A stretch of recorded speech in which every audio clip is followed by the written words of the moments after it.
I am joined here by South Carolina Senator Jim DeMint. He's a member of the Joint Economic Committee, also the Banking Committee.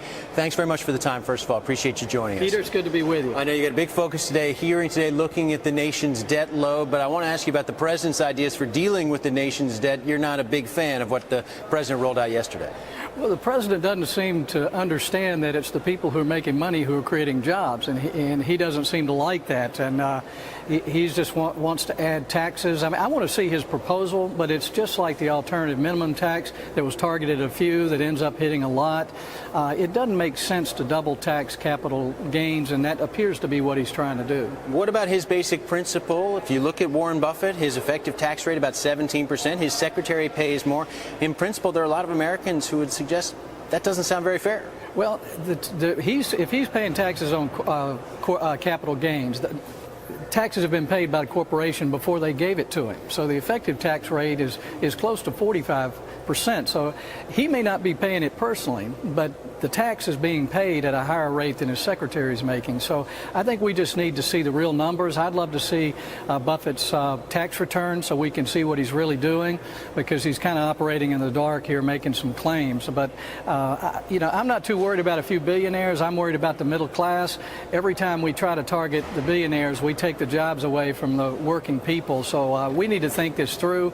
The president seems to be doing something that's just for politics rather than real job creation. Well, but is it good politics for the Democrats? We've had our own surveys at Bloomberg, even in the last week or so, suggesting Americans, when you ask them, do you favor cutting entitlement programs? Do you favor increasing taxes on the wealthiest Americans as a way of reducing the deficit?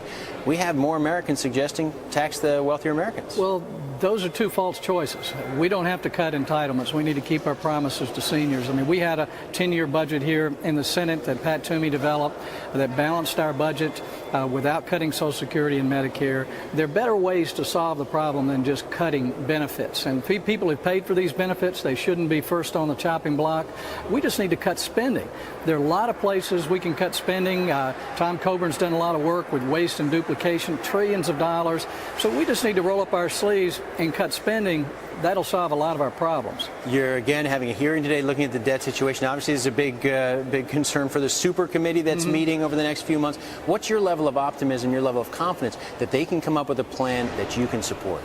Well, I'm hopeful that they can. I think this is a very bad process. Our founders created an open democracy with lots of House members and senators working together, and by design makes it hard for us to do things.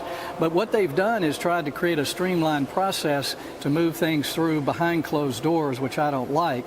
But if they come up with something that legitimately cuts spending, doesn't raise taxes, then I think it's something we all want to look at. Just finally, the Fed meeting. Any advice for Ben Bernanke this week? Well, stop trying to micromanage our economy. He needs to protect our monetary system, the value of our dollar, and let the private economy work things out. All right, Senator Jim DeMint of South Carolina hearing today for the Joint Economic Committee.